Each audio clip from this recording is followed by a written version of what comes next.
दोस्तों नमस्कार। कई महीनों से दिल्ली में रेसलर्स की एक कंप्लेंट को लेके हर लेवल पे हंगामा था। यहाँ तक कि सुप्रीम कोर्ट को भी इंटरवीन करना पड़ा कि ये जो मामला है इसमें पुलिस एफआईआर दर्ज करे, इन्वेस्टिगेशन करे और आके फिर कोर्ट को जवाब दे।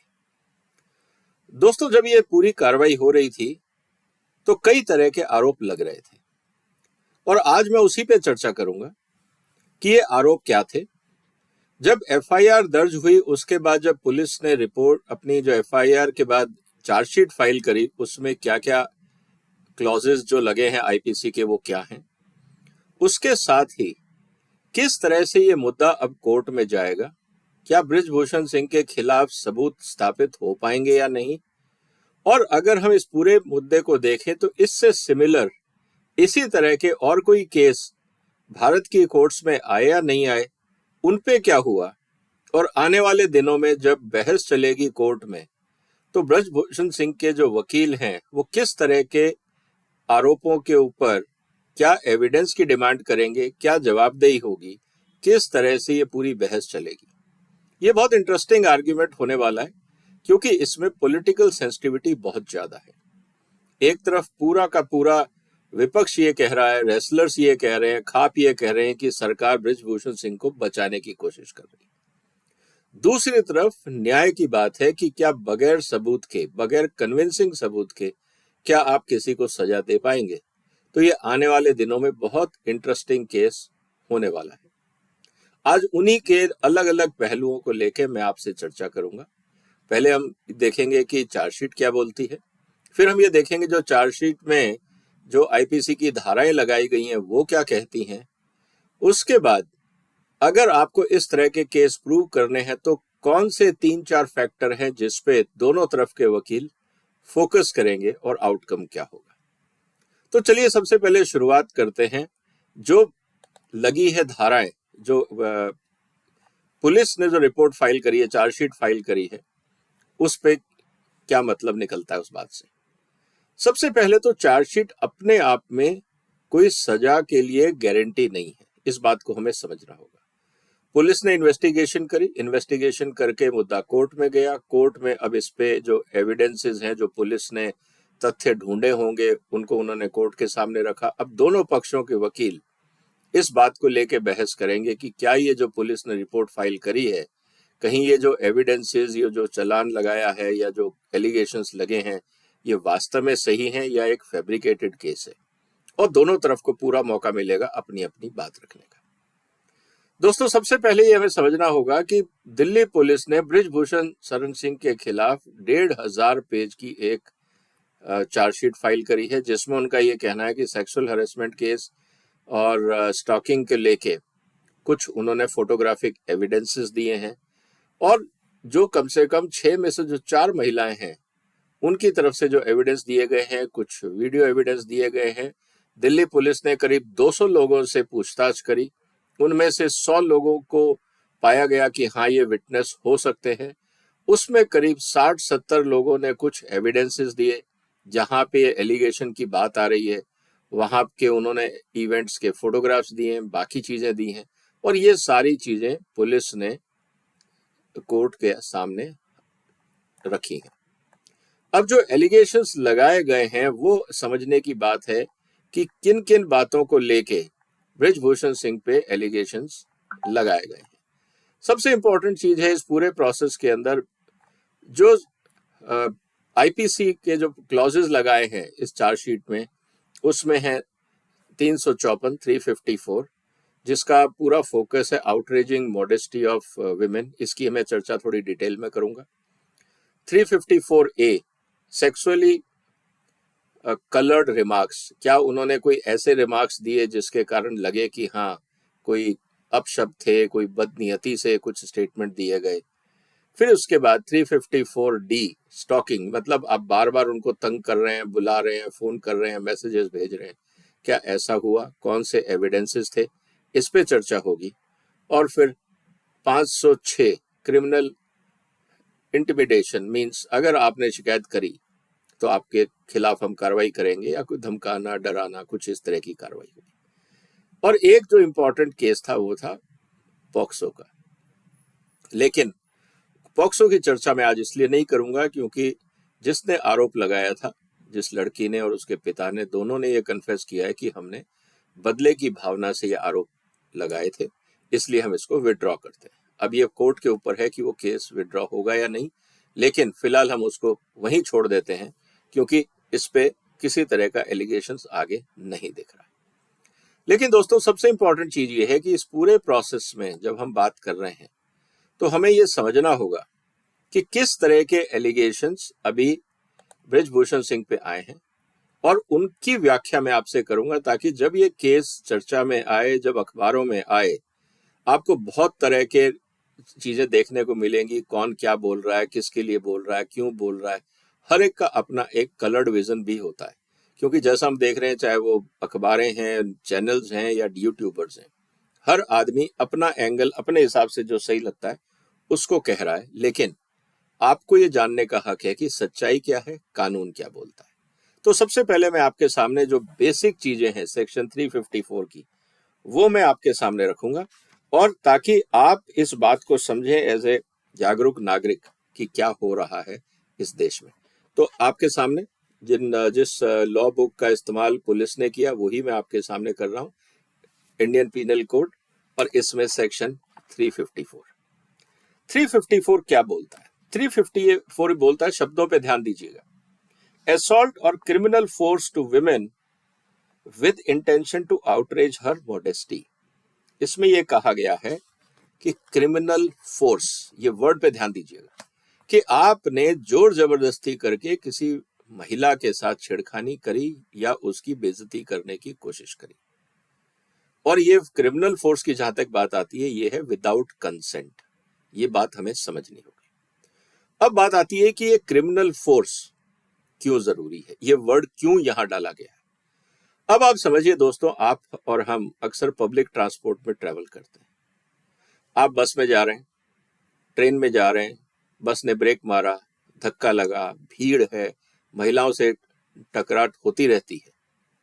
अगर महिलाओं को सिर्फ बस के ब्रेक लगाने से, धक्का लगने से अगर पैसेंजर्स उससे टकरा जाते हैं, अगर क्रिमिनल फोर्स वर्ड यूज नहीं किया जाता, तो जितने लोग महिलाओं से टकरा रहे हैं उन सब के खिलाफ महिलाएं केस कर देती और सारे लोग जेल चले जाते, क्योंकि गलती उनकी नहीं थी, एक्सटर्नल फोर्स था। हाँ, भीड़ में हम खड़े हैं, धक्का मुक्की होती है, अब गलती किसकी है? इसीलिए ये जानना हमेशा क्राइम में जरूरी है कि गलती किसकी और उसका इंटेंशन क्या था। क्या ये इंटेंशन जानबूझ के किसी महिला के साथ छेड़खानी थी, उसकी अस्मिता के साथ छेड़खानी थी? और अगर नहीं थी तो इस पे केस नहीं बनता है। अब पूरा मुद्दा यही आएगा कोर्ट के अंदर कि अगर बृजभूषण सिंह ने किसी महिला खिलाड़ी को मेडल देते समय, अवार्ड देते समय, रिकॉग्निशन देते समय अगर छुआ है, तो क्या वो क्रिमिनल इंटेंशन से था?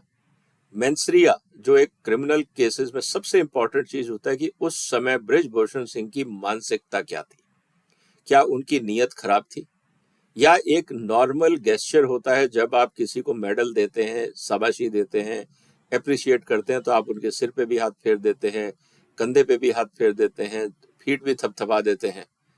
अब ये डिपेंड करता है कि आपकी नीयत क्या थी।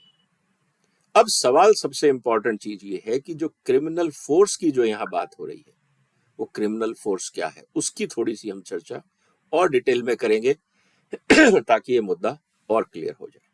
ये तो था 354, जिसकी मैंने आपके सामने बात रखी। 354A क्या बोलता है, जो एक और प्रावधान FIR या जो चार्जशीट में आया, उसमें ये कहा गया है कि 354A बोलता है, sexual harassment and punishment for sexual harassment. A man commits any of the following act: physical contact at advances including unwelcome and explicit sexual overtones। क्या ऐसा किया गया? अगर ऐसा हुआ तो इसको आप प्रूव कैसे करेंगे? A demand or request for sexual favors, ये बहुत सीरियस बात है, इसका भी प्रूफ देना पड़ेगा। ये आप अगर ओरल की बात कर रहे हैं तो कहीं ना कहीं सिचुएशन होगी। Showing pornography against the will of A women, क्या उनको कोई अश्लील चीज दिखाई गई? मेकिंग सेक्सुअली ओरिएंटेड रिमार्क्स, क्या ब्रिजभूषण सिंह ने कुछ इस तरह की बातें उनको कही जो सेक्सुअली ओरिएंटेड कही जा सकती हों? और इस पे अगर बात प्रूव हो जाती है तो इसके अंदर सजा का प्रावधान 3 साल का और फाइन है, और ये बात हमें समझनी होगी। अब दोस्तों इसमें सवाल कई निकल के आएंगे। अब सवाल ये है कि इस मुद्दे को प्रूव कौन करेगा? महिलाएं अगर ये कहती हैं कि हमारे कान में बोला था, अब सवाल ये है, इसमें कुछ मुद्दे और हैं। अगर आपको लगता है कि उनका बिहेवियर ठीक नहीं था, उनकी नीयत ठीक नहीं थी इवेंट के दिन, अब सवाल ये निकल के आता है क्या इवेंट के बाद आप उनसे बार बार मिलते रहे? आपका व्यवहार उनके साथ कैसा था? जब आपको उनको ये पता लग गया आपको कि किसी व्यक्ति की नीयत ठीक नहीं है, खराब है, तो पिछले 12 साल में, जबकि घटनाओं की आप बात कर रहे हैं, पिछले 8, 10, 12 साल में क्या इन्हीं महिला खिलाड़ियों ने ब्रिजभूषण सिंह के साथ वार्तालाप जारी रखा? किस तरह का इनका व्यवहार था? क्या नॉर्मल था, सद्भावनापूर्ण था, हंसी मजाक का था, फ्रेंडली था, रेस्पेक्टफुल था, किस तरह का था? आप एक तरफ तो ये कह रहे हैं कि इन्होंने हमारे साथ छेड़खानी करी, इनकी नीयत खराब थी। जब आपको ये पता लग गया तो उसके बाद आपने इनसे रिलेशनशिप बना के रखा? क्या हंसी मजाक चलती रही, व्यवहार नॉर्मल रहा, या आप कहीं ना कहीं उनसे दूरी बना के रखती रही? ये मुद्दे कोर्ट में एज ए एविडेंस आएंगे, क्योंकि कंसेंट और बाय फोर्स, ये आपकी बॉडी लैंग्वेज भी बताता है कि अगर आपका कंसेंट है तो आपकी बॉडी लैंग्वेज अलग होगी, अगर आप एक अनकंफर्टेबल सिचुएशन में एंटर कर रहे हैं तो आपकी बॉडी लैंग्वेज अलग होती है। अब ये प्रूव करना दोनों पक्षों के ऊपर है कि ये जो भी बात कही जा रही है कि अब वास्तव में ये एलिगेशन है या इसके पीछे सच्चाई है। तो ये बात हमें आने वाले दिनों में कोर्ट के मुद्दे में समझ में आएगी। एक और इंपॉर्टेंट इशू है जिसके बारे में हमें समझना पड़ेगा। इसी 354 के अंदर एक सेक्शन है बी, जो पुलिस ने नहीं लगाया है ब्रिजभूषण सिंह पे। वो क्या बोलता है? असॉल्ट और use of criminal force to women with intention to disrobe, जोर जबरदस्ती करके महिला के कपड़े उतारना, ये भी अपने आप में क्राइम है। क्या ऐसा हुआ? पुलिस का ये कहना है नहीं, ऐसा नहीं हुआ। महिलाओं का भी इसमें इस तरह का कोई एविडेंस नहीं आया। इसी तरह से जब वो ये कहे जा रहे हैं कि हमारे को इनएप्रोप्रिएट छुआ, या एक जगह कहीं कहा कि टी शर्ट उतारी गई, इसका मतलब स्वेच्छा से उतारी गई या जबरदस्ती उतारी गई, ये बात समझनी होगी। ये मुद्दा गंभीर है। अब किस तरह से वकील इस बात को प्रूव करेंगे? हालांकि ये क्लॉज नहीं है एफआईआर में, इसके अंदर चार्जशीट के अंदर। इसका मतलब कोई जोर जबरदस्ती करके शर्ट या कपड़े या टी शर्ट नहीं उतारे गए। पुलिस का ये मानना है उनकी इन्वेस्टिगेशन। अब 354C ये वो कहता है कि क्या आपने किसी तरह की वीडियोग्राफी करी? वॉयरियम जिसकी हम बात कर रहे हैं यहाँ पे, कि किसी तरह की आपने महिलाओं को अगर किसी तरह का सेक्सुअल कंडक्ट हुआ या मिस अप्रोप्रिएट बिहेवियर हुआ या जो भी हुआ, क्या उसकी फोटोग्राफी की गई, वीडियोग्राफी की गई? ऐसा तो लगता है कि नहीं हुआ है। अगर ऐसा होता तो मेरे ख्याल से पुलिस को एविडेंस भी मिल जाते, उसके आधार पे ये क्लॉज भी जुड़ जाता, लेकिन पुलिस को लगता है इस तरह का कोई एविडेंस अभी तक नहीं मिला है, और इसीलिए इस क्लॉज को, इस सेक्शन को चार्जशीट में नहीं जोड़ा गया है। एक और सेक्शन जो जोड़ा गया है वो है 354D स्टॉकिंग। इसमें यह कहा गया है कि any man who follows women and contacts और attempts to contact such women to foster personal interaction repeatedly despite a clear indication of disinterest by the women. इसका मतलब यह है कि महिला ने साफ बोल दिया कि आप हमारे को तंग मत करिए, आप हमारे को परेशान मत करिए, हमें आपसे कोई इंटरेस्ट नहीं है। उसके बाद भी अगर कोई बार बार उसको तंग कर रहा है तो इस पे प्रावधान बनता है। क्या ब्रिजभूषण सिंह ने ऐसा किया? क्या ऐसे प्रूफ मिले? पुलिस की चार्जशीट में इस बात को कहा गया है। Monitor the use by a women of a internet, email और any other form of a electric communication commits the offence of stalking. ये भी एक इंटरेस्टिंग चीज है कि क्या जिस तरह से महिलाएं अपना पत्राचार कर रही थी, ईमेल का इस्तेमाल कर रही थी या कोई और पर्सनल लाइफ में काम कर रही थी, क्या उस पे निजा उसमें कोई इंटरफियरेंस था ब्रजभूषण सिंह का? क्या वो इसको कंट्रोल करते थे, उनको क्या डायरेक्शन देते थे, क्या मुझे दिखाइए आपने क्या मेल भेजा वगैरह वगैरह? क्या मुद्दा था? स्टॉकिंग का एजेंडा कहां से निकल के आया, ये कहीं ना कहीं चार्जशीट में होगा, उसके हो सकता है प्रूफ भी हो। अब ये दोनों तरफ के पक्षों के वकीलों को बताना होगा कि क्या ये सही है या गलत है, क्योंकि अगर किसी ने आरोप लगाया और पुलिस को लगता है कि किसी विटनेस ने या रेसलर्स ने इस बात को माना या कहा है, तो इस बात को समझना होगा। दोस्तों, ये थी तीन जो सेक्शन लगाए गए 354 के। एक सेक्शन लगाया गया जो मैंने आपको पहले बताया कि 506, जो क्रिमिनल इंटिमिडेशन, मतलब धमकाया, थ्रेट किया कि अगर आपने शिकायत करी तो आपका अंजाम अच्छा नहीं होगा। ये 4 सेक्शंस जो लगाए गए हैं पुलिस द्वारा, इस पे अब आगे बहस होगी। अब इन चारों सेक्शन को थोड़ा सा हम डिटेल में चर्चा करते हैं विद एविडेंसेस। इंटरेस्टिंग डेवलपमेंट होगा, आपको मजा आएगा सुन के कि कानून में किस तरह की पेचीदियां हैं और किन बातों का ध्यान कोर्ट में रखा जाएगा, और दोनों तरफ के वकील इन बातों पे फोकस करेंगे। देखिए, सबसे इंपॉर्टेंट चीज जो है, ये पूरा केस है कि महिला खिलाड़ियों के साथ बदतमीजी हुई या उनकी मोडेस्टी क्या हनन हुआ। अब सवाल यह है कि मोडेस्टी क्या है। Interestingly, modesty Indian penal code में डिफाइंड नहीं है। किसको आप मोडेस्टी मानेंगे? जैसा मैं अक्सर बोलता हूं कि हिंदुस्तान में सेक्युलर वर्ड डिफाइंड नहीं है, करप्शन वर्ड डिफाइंड नहीं है, एग्रीकल्चर बहुत वेग टर्म है, प्रॉपरली डिफाइंड नहीं है जब पॉलिसी मेकिंग या कानून की बात आती है। इसी तरह से जब हम बात कर रहे हैं मोडेस्टी की, ये शब्द भी डिफाइंड नहीं। इस बात को हमें समझना होगा। अब अगर मोडेस्टी डिफाइंड नहीं है तो इंटरप्रिटेशन अलग अलग होंगे। इसीलिए ये जो मुद्दा है, ये जो केस है, ये इंटरेस्टिंग बनता है, क्योंकि हम एक वेग चीज को जो प्रॉपरली कानून में डिफाइंड नहीं है उस पर बहस होगी, और स्टेक्स दोनों तरफ से बहुत हाई हैं। तो इसलिए ये केस आने वाले दिनों में, जब 4 जुलाई से इस पे कार्रवाई शुरू होगी, हमारी निगाहें रहेंगी। आप भी इसमें देखिएगा क्या होने वाला है। तो सबसे इंपॉर्टेंट चीज है कि अगर आप डिक्शनरी वर्ड देखते हैं मोडेस्टी का, तो वो ये बोलता है कि it is a proprietary in dress, conduct और स्पीच, कि मतलब आप शालीनता रखिए अपने पहनावे में, कंडक्ट में और स्पीच में। अगर आप इसका वायलेशन करते हैं, इनके साथ छेड़खानी करते हैं, तो इसमें मोडेस्टी के ऊपर आप क्वेश्चन मार्क लगाते हैं। अब कई सवाल और निकलेंगे इसमें, जिसकी चर्चा हम आगे करते हैं। अब सबसे इंपॉर्टेंट चीज ये है कि मोडेस्टी क्या सिर्फ महिलाओं की होती है, पुरुष को नहीं होती? कानून कहता है कि कानून के हिसाब से मोडेस्टी में सिर्फ महिलाओं का अधिकार दिया गया है, पुरुषों के लिए कोई कानून नहीं है। इस पे एक बड़ा इंटरेस्टिंग केस आया था कि एक केस के अंदर यह कहा गया था कि जब संविधान में सबको इक्वल राइट्स हैं, तो मोडेस्टी के मामले में महिलाओं को आपने अधिकार दिए हैं, पुरुष का क्या हुआ? लेकिन अभी लीगल प्रोविजन ये है कि पुरुषों के लिए कोई इसी तरह का प्रावधान नहीं है।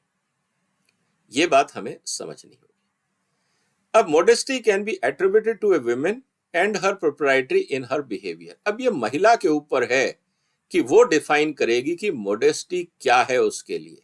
आप और हम डिफाइन नहीं कर सकते।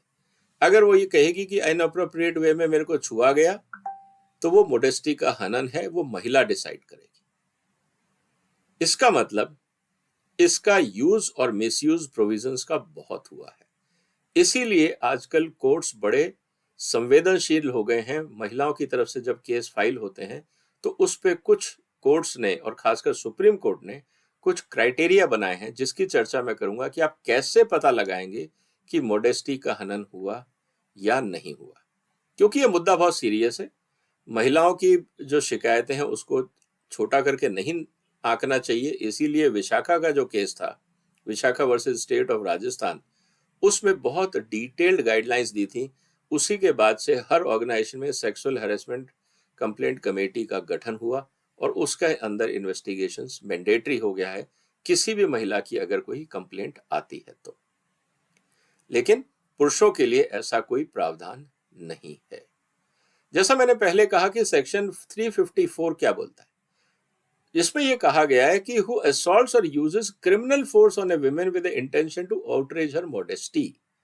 अब क्रिमिनल फोर्स आप कैसे डिफाइन करेंगे?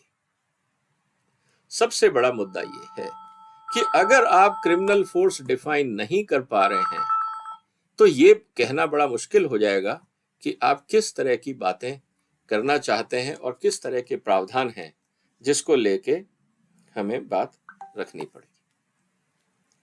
अब रही बात आगे, अगर हम चलते हैं कि 354 में एक बात और कही गई है कि अगर किसी भी तरह का एलिगेशन आएगा तो उसके 3 टेस्ट होंगे जिसके बारे में हमें सोचना होगा। The person assaulted must be A women. सबसे पहले तो ये जो भी आरोप है या जो इस तरह का हथकंडा हुआ है या घटना हुई है, ये महिला के खिलाफ होगी। पुरुष के खिलाफ होती है उस पर कोई कानूनी प्रावधान नहीं। हाँ, इसमें सबसे पहली बात है कि महिला होनी चाहिए। अब महिला की डेफिनेशन क्या है, इसको समझना होगा। जब भी लड़की पैदा होती है तब से लेकर जब तक वो है इस दुनिया में, महिला की डेफिनेशन एज से नहीं है, जेंडर से है। अगर छोटी बच्ची भी है उस पे भी अगर असॉल्ट हुआ है तो ये कानून लागू होगा, पहली बात। दूसरी बात, अगर एक महिला के साथ बदतमीजी एक पुरुष करता है तो ये कानून लागू होगा। इंटरेस्टिंग चीज, अगर एक महिला दूसरी महिला के साथ बदतमीजी करती है तो भी ये कानून लागू होगा। ऐसा नहीं है कि महिला अगर किसी का कपड़े खींच रही है, उसको गाली दे रही है, धक्का दे रही है, उसकी बेइज्जती करने की कोशिश कर रही है, तो जो महिला इस तरह का अपराध कर रही है उस पे भी 354 लागू होगा। ये सिर्फ पुरुष और महिला के बीच की बात नहीं है, महिला से महिला पे भी अगर किसी तरह की घटना होती है तो उसको भी आपको मानना पड़ेगा कि ये असॉल्ट है। दूसरा, accused must have made use of criminal force on her. जैसा मैं पहले कह रहा था कि कोर्ट ये देखेगा कि क्या क्रिमिनल फोर्स हुआ, या जैसा अक्सर स्पोर्ट्स में होता है कि अगर आप मैच जीते हैं तो आप जोश में होते हैं, एक्साइटमेंट में होते हैं, आप एक दूसरे के गले लगते हैं, एक दूसरे को हग करते हैं, एक दूसरे को सपोर्ट करते हैं, एक दूसरे को बैक पे पैट करते हैं, एक दूसरे के कंधे पे पैट करते हैं। बहुत कुछ होता है स्पोर्ट्स के मैदान में। अगर आपने देखा हो कि बहुत बार ऐसा होता है कि खिलाड़ी, दर्शक, उनके समर्थक, मैनेजर्स, अगर आप कोई मैच जीतते हैं, मेडल लेते हैं, आपका कोई नाम आता है, एक्साइटमेंट में बहुत जोर से लोग हग भी करते हैं, उछलते भी हैं, एक दूसरे पे चढ़ भी जाते हैं, गिर भी जाते हैं, कूदते भी हैं। उस समय एक एक्साइटमेंट का माहौल होता है। उस समय ये कोई नहीं देखता कि अगर मैं किसी को जोर से हग करूंगा या मैं किसी को किस करूंगा या मैं किसी के सिर पे हाथ फेरूंगा या किसी को मैं पीठ पे शाबाशी दूंगा, ये एक आउटरेजियस एक्ट माना जाएगा और मुझे ये नहीं करना है। उस समय माहौल अलग होता है, उस समय दिमाग अलग होता है। इसीलिए बात आती है मेंसरिया को लेके कि क्या क्रिमिनल माइंडसेट था या उस समय एक खेल का माहौल था। अब दोनों पक्षों के वकीलों को इस बात को प्रूव करना होगा, इसीलिए इस बात को लेके हमें समझना होगा। तीसरा, उस क्रिमिनल फोर्स से किसी महिला की मोडेस्टी पे आउटरीच हुआ या उनकी बेइज्जती हुई। इसका मतलब इंटेंशन और नॉलेज कि मैं जानबूझ के कर रहा हूं और मुझे पता है कि इससे महिला के साथ दुर्व्यवहार होगा, क्या ये दोनों एलिमेंट थे? ये भी कोर्ट में बहस का मुद्दा बनेगा। अगर ये कोर्ट में बहस का मुद्दा नहीं बनता है तो ये केस फेल हो जाएगा। इसका मतलब ये है कि दोनों पक्षों के वकील अब इस बात को प्रूव करने की कोशिश करेंगे कि ये सिचुएशन थी या नहीं थी। तो इसीलिए इस बात को कहा गया है कि ये बात हमें समझनी होगी। उदाहरण के लिए कि अगर मान लीजिए सड़क पे आप किसी सब्जी वाले के पास पार्किंग में कहीं किसी महिला से आपका व्यवहार हो जाता है या उसके हस्बैंड के साथ आप हीटेड आर्ग्यूमेंट में है और उसकी पत्नी या उसकी सिस्टर या कोई भी लेडी आके बीच बचाव करने की कोशिश करती है और आपने गुस्से में उसको धक्का दे दिया क्योंकि आप उसके हस्बैंड से या जो भी उसके साथ मेल मेंबर उससे लड़ रहे थे, क्या इसको आप 354 में लेके जाएंगे? आप कहेंगे हाँ, लेकिन कई केसेस में कोर्ट ने माना है कि नहीं, ये कोई इंटेंशनल नहीं था। एक झगड़ा हो रहा था, उसमें महिला बीच बचाव करने आई, किसी पुरुष ने उसको धक्का देके साइड में किया कि आप बीच में ना आए,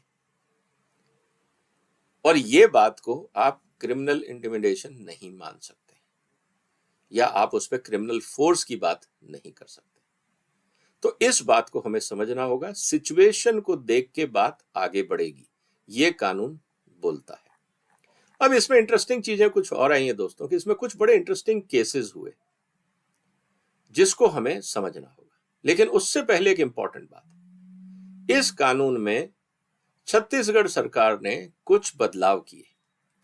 जब उन्होंने बदलाव किए तो उसमें उन्होंने इस बात को कहा कि अगर कोई पर्सन पोजीशन ऑफ ट्रस्ट में है, भाई बहन, मतलब कि भाई है, या कोई रिलेटिव है, कोई टीचर है, कोई कोच है, जिससे महिला विश्वास करती है जिस पे, और वो अगर महिला के साथ छेड़खानी करता है, आउटरेजियस सिचुएशन क्रिएट करता है, तो ऐसी स्थिति में पनिशमेंट ज्यादा होना चाहिए।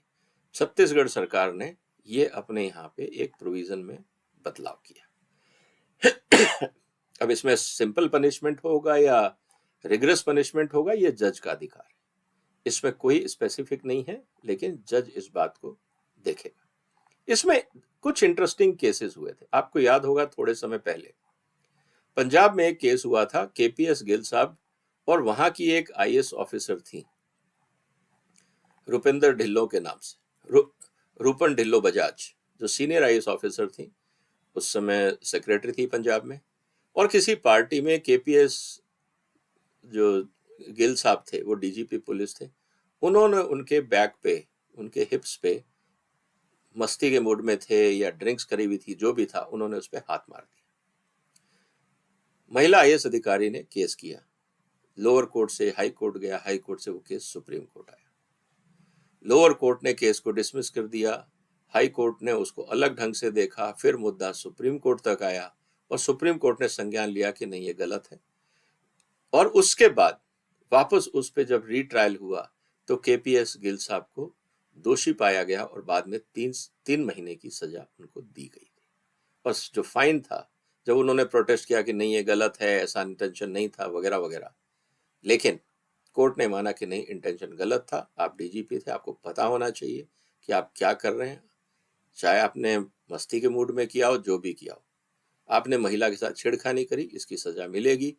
तो उन्होंने जब बार बार इसका प्रोटेस्ट किया तो उनके फाइन जो पहले 2 या 5,000 रुपए था, उसको बढ़ा के 2 लाख कर दिया, और सजा हुई, और फिर जेल हुई 3 महीने की। तो कहने का मतलब यह है कि ये जो बट स्लैपिंग का केस था, ये अपने आप में एग्जैक्टली वही प्रोविजन लगे थे जो इस समय है। कुछ एक्स्ट्रा प्रोविजन भी थे, क्योंकि वहां पे विटनेसेस भी थे, एविडेंसेस भी थे, और भी कई चीजें थी। इसी तरह का एक केस आया था जब बात आई थी महिला को लेके, मेजर सिंह का एक केस था स्टेट ऑफ पंजाब का, जहां पे एक बच्ची के साथ अमानवीय व्यवहार किया गया था। तो कोर्ट को यह कहा गया कि साहब ये तो बच्ची थी, या ये था वो था। उनका नहीं, बच्ची थी या नहीं थी, या एज क्या थी, इसका एज से कोई लेना देना नहीं। अगर वो महिला है, लड़की है, अगर आपने बदतमीजी करी है तो आपको सजा होगी। इसीलिए ये कहा गया है कि जब विमेन की बात आती है कानून में, तो वो जेंडर से मतलब है, एज से मतलब नहीं है, इररेस्पेक्टिव ऑफ एज।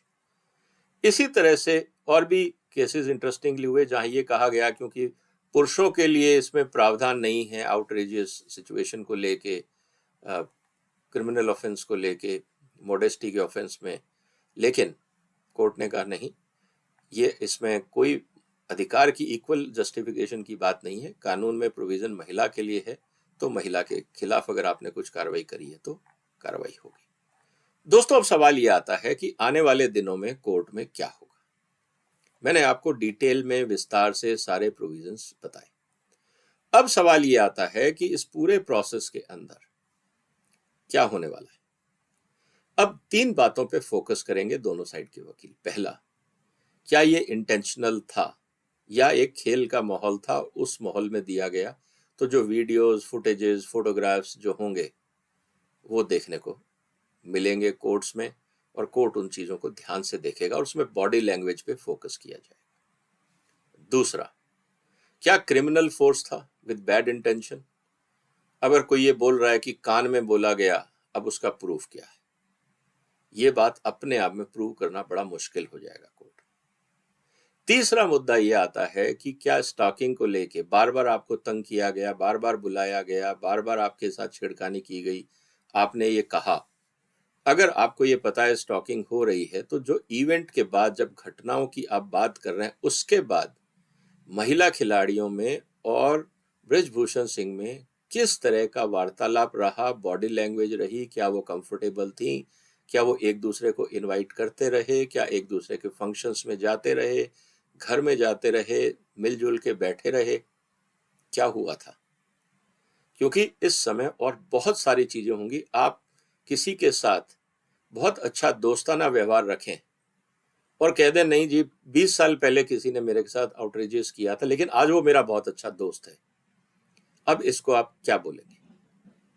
तो ये बड़ा इंटरेस्टिंग केस होने वाला है दोस्तों। मैंने आपके सामने इसका लीगल व्याख्या करी है। अब देखना है कि दोनों तरफ के वकील किस तरह के एविडेंस लाते हैं, क्या प्रूव किया जाता है। स्टेक्स हाई हैं, फोकस रहेगा मीडिया का भी, आपका भी और हमारा भी। देखते हैं क्या होता है। इस वीडियो को आप शेयर करें। डिटेल्स में मैंने आपको समझा दिया। अपने कमेंट्स लिखिए कि आपको क्या लगता है कि जो क्रिमिनल फोर्स की जहां तक बात है, एविडेंसेस की बात है, क्या वो दे पाएंगे? और अगर देने थे तो अभी तक क्यों नहीं हुए? क्या पुलिस को वो एविडेंसेस दिए गए या कुछ लोग और निकल के आएंगे विद एविडेंस? तो ये बहुत सारी चीजें हैं जिस पे हमें सोचना होगा कि आने वाले दिनों में इसमें क्या होने वाला है। आपने वक्त निकाला, आपका धन्यवाद। इस वीडियो को शेयर करें, इस चैनल को सब्सक्राइब करें। फिर मुलाकात होगी, तब तक के लिए वंदे मातरम।